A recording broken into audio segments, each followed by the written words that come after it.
Welcome guys to another classified intel. Today we are going to be working on the cleaners. So without further ado, let's get straight into it. This is obviously the second in the episodes of classified intel. Obviously, with the cleaners, we've obviously, as we've seen in many encounters with them, they are ruthless. You get close to them, they will try to burn you, um, and seem to have a very, very dark side about them. But not a lot of people know about the before the outbreak. So I'm gonna tell you a little bit about them all and give you a bit more information about them. And then you can let me know in the comments below and what you think. And maybe do you think they're bad still, or do you think they maybe have the right idea, but they go about it the wrong way? Let's all see. I mean, well, obviously, starting off with the cleaners, everyone knows their main leader was Joe Farrow, with what is quite unusual because at the beginning of the game you do end up facing them and you kill them off pretty quickly, and then you end up having to face the four commanders later in the incursion. Um, Obviously, their main areas they were always found are obviously the Garment District, the Hudson Yard, the Hell's Kitchen, Clinton, Times Square, Tenderloin, and Kips Bay. Um, I mean, if you get near to these guys, especially if they are elites, they are very, very high threat, but obviously quite easy to deal with after a while, though, because you just shoot their tanks and you can kill them off. The actual goal is to obviously cleanse New York of the green poison by burning everything and everyone that is contaminated, dead or alive. Um, Obviously, one of the quotes, or the biggest quote that actually hits me, is the streets must be sanitized. To save our city, we must burn away the deceased and every trace of it, no matter the cost. Now, their idea is that if they get rid of the contamination by burning everything that is in New York City, then they can burn it off. But the cleaners were never told or never given the information about that it was actually genetically modified, this gene. So they believe it's just a normal gene that has no mutation that it can take. Unlike the green poison, we all know now that actually it can mutate and can actually be the antibodies can be completely irrelevant to it. So see, it always adapts. Um, but obviously the next bit is the cleaners of former New York City sanitation workers. They were garbage men, they were janitors, custodians, and they lost everything. Obviously during the outbreak, they were formed and joined together, like a lot of the leaders, by Joe Farrow, and they were convinced that the only way to save the city was by from the virus was burning everything, including the people that are still living in it. So it's not just dead people we're talking about, guys. That's you're talking people that are living the streets still, that are trying to survive, that are dealing with this horror, this hell, and they're burning them just because they believe that they are causing this to spread more, spreading the contagion. I mean, after the death of Joe Farrow and the loss of more than half of their manpower, their main source became to the napalm supply and production. The cleaners were weakened to the point that they are no longer a threat to the JTF, um, but still are very much a nuisance. Um, Obviously, there were a roaming faction. Obviously, see where all agents obviously do. You need to always have extra precaution with them. Uh, Obviously, the factions where they will work obviously in sanitation and stuff, they were never paid very well. That, as I said, they lost everything. They lost families, homes, to this virus. And they were end up being obviously trapped in the quarantine zones, where they decided to take matters into their own hands and misguided hands, if you ask me. Armed themselves with obviously homemade flamethrowers, fire axes, and fire bombs. They travel from one area to another, hoping to cleanse the city of the virus. They would burn everything they deemed to be contaminated, without proof, without warning. Um, Their terror is quickly spreading. Obviously, quickly spreading, just like the fire they willed. They're brutal. They're unfeeling. They have no moral sense, no thought. Don't care about the pain when normally people would want people to stop, especially through the pain and the agony of the temperatures that the flamethrowers can go to. They don't care. Um, a video that I've actually got here, that I will show you shortly in this video, identifies that there is just no care in the world. There is no remorse for what they do. They believe that this is the only way. Obviously, in this video, you're going to see a civilian caught this on the phone, and she gets burnt alive.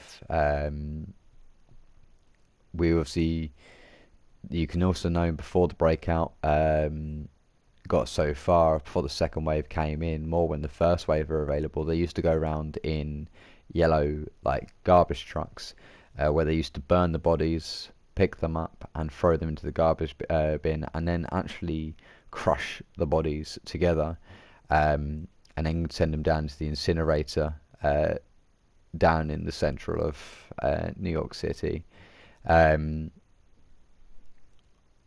Obviously, there's a lot of the different crews. There's a lot of factions in the cleaners. Obviously, for I said just a sanitation, ex-sanitationers and stuff like that. They actually have a lot of different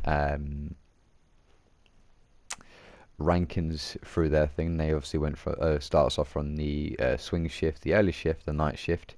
Obviously, still going on the sanitation route. They still go with the bargaining unit, the four horsemen, obviously as we fight in the incursion. If you guys will remember that incursion, unless you're with the squad, it's a very, very brutal moment when you see them all come out. Obviously, then you have the Zanetti brothers.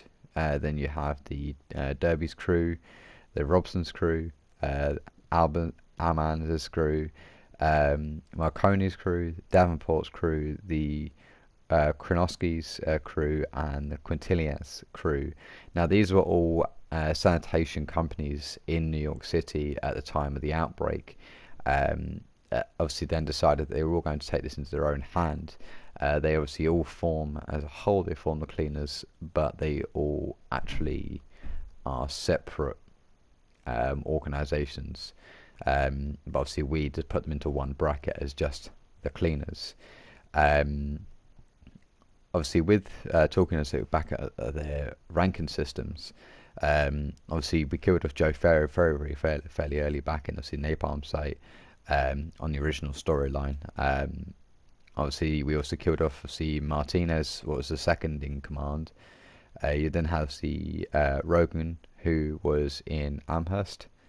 I don't know if you guys remember that, but I run that for my 10 missions every time, so I've seen him there quite a few times. You got Benchley, the incinerator, the subway morgue. You've got Precedent, the special incinerator. He was in the incursion. You have Chapino, special incinerator as well from Hudson Refugee Camp. You have Koniski, the incinerator as well from Broadway. Obviously, you have Erskine, the fumigator from Hudson Yard. You have Fumes, obviously from Garment Street. Belzer, who's a sweeper, so he's quite low ranked, to be honest, from Tenderloin. You have Soretto, the incinerator, as well from Clinton. And then you have their main boss after Joe Ferro became Dragon 1. Now, see, Dragon 1 is obviously in Dragon's Nest. You never actually see him. We still don't actually know what he looks like. But Dragon 1 is in the fire truck that you put the napalm down onto. The plan actually for Dragon's Nest is, I'm going to give you this information as well. With the Dragon's Nest, it was basically their retreat. They retreated to Dragon's Nest. They were trying to reinforce, regroup. They were going to bring that fire truck and trying to get it working, ready to go out on the streets to make their work a lot easier, because obviously where everyone now is on foot, streets are completely empty. It would be easy for them to go around and burn. I mean, could you imagine what it'd be like if you had a random fire truck running around burning everything, and you're running around on foot as an agent? You couldn't imagine the sort of fear that would bring. It would almost be like the hunters. Um, Obviously, 'cause it was armed with flamethrowers, and obviously the launches of fireballs that basically looks more like lava. Um, Also, obviously, then you had the four main horsemen: what was war, famine, death, and then pestilence. Um, these were all meant to be taken over new areas, to help obviously guard and go against the Rikers, um, and were meant to be the new commanders and almost the main front line of this uprising again. So, I mean, just think of it. Let's just take it back for a second. Let's take it to, what if you saw this as being real? What if, just imagine what it would feel like to be burned at 100 degrees with not even a glimmer of remorse or upset or any emotion in the person of the eyes. Um, Not even knowing to be able to know the face of the person that's doing this to you. Um, they're very, very much a horror story. They remind me of the demons in, you hear in the Bible stories. They very much remind you of these, of the metaphor that was the demon within everyone, that they can just believe that they can go and walk around and burn a living human being to death just because they believe they could be contaminated, when we know full well it's 90% of the population was infected, 10% actually survived and were completely biologically defended by this. They couldn't get the green poison. Now, that's a 90% mortality rate. It was very, very dangerous, but it still means there's 10% of people that are probably still living, don't have it, aren't contaminated. And, I mean, who's to say the cleaners aren't contaminated? You never know, but that information has never ever been released. But it's just the thought of how they believe it's the pure evilness. I mean, in my idea, it's their idea of cleansing New York City with fire. It's a good idea. I mean, if the people are already dead, then yeah, fine. It helps save other lives. But when you're burning living human beings alive and hear the screams of the burn and hearing that skin melt and seeing that skin melt right in front of your eyes, kind of makes you think just how crazy some of these people have got, what sort of pain they must have gone through, what sort of trauma they must have gone through to believe and have this complete lack of emotion for living humans now. But I mean, that's not for me to decide, guys. That's for you to decide. But I do believe they are the worst faction. Definitely the most have the most inhuman aspects about them sometimes. But no. Anyways, guys, without further ado, I'm going to show you this video, and you'll see exactly what I mean. I hope you guys are at least 18 years old, because this is quite graphical content, and I don't want you to have nightmares. So, without further ado, here's the video.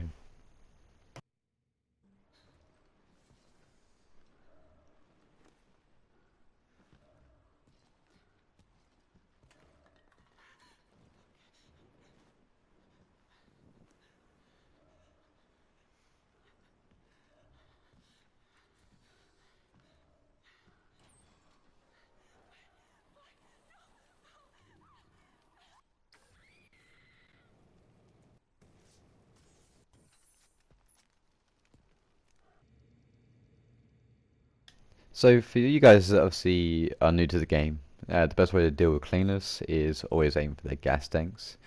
After shoot a few hits, you'll see how it come up with the yellow cursor. When you hit that enough, it will pop their tank. It will start to hiss. If you are facing the elite versions, they will try and run at you and try and impact you with damage. Now that can cause you to stagger and will cause you a few problems if you're facing a lot of NPCs at the time.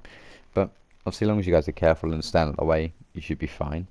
They're not very maneuverable. They're not very fast, unlike the rioters. So I'd say always use your speed and maneuverability against them. To try and stay at a decent sort of about 10-meter radius, so you're outside of their flame distance, so you're not going to get impacted by that and get the burn status.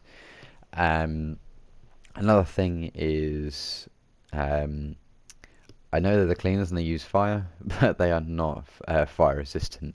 I mean, talk about playing with fire, right? You don't want to be running around with massive flamethrowers and be able to get burned by it, but the cleaners are stupid in that way. So burn them, shock them, do whatever you want, because they'll do it to you otherwise. I mean, just look at the video we just watched. Horrific, right? Well, anyways, back into a bit more information. Well, the other thing as well is they were told that they were going to get a lot more money, become almost kings, a bit like the Rikers were promised, kings of the street. These guys believe they'd be heroes for doing this by burning out the contagion. Now, still don't think it's right, but the idea is there. Their idea is correct, but not the way they go about it. The fact that they burn the living. But I still have much enjoyment out of killing the cleaners for some reason, because of their lack of mortality, the way they act, the way they react, the way they just want to burn everything, every living thing. And I mean, just think of if a cleaner busts into your house and try to burn your partner, your mother, your father, yourself, kids, babies, dog, cat. They don't care. They do it because they believe they're saving something, when that's not the way. But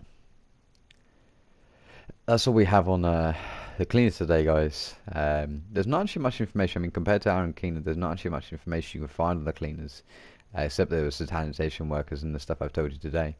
But if you did enjoy this, guys, and you want me to keep uploading these sort of videos, I really do enjoy doing these classified videos. Please leave a comment below. Give me a like if you enjoyed the video, as it really does help me. It really does mean a lot to me, and I do appreciate it.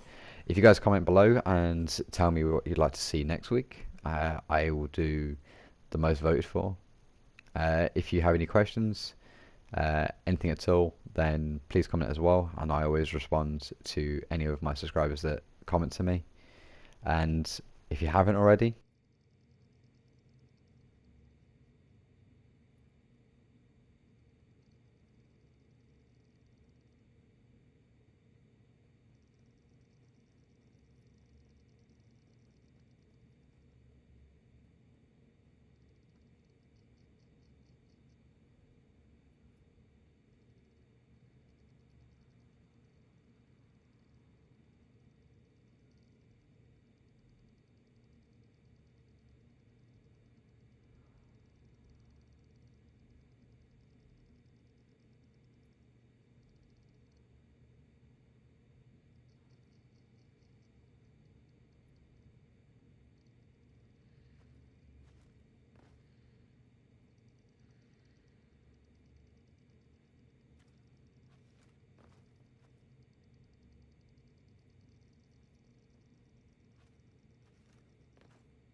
click the bell to hear from my latest of my channel, from videos to uploads to even the streams that I've been doing a lot lately.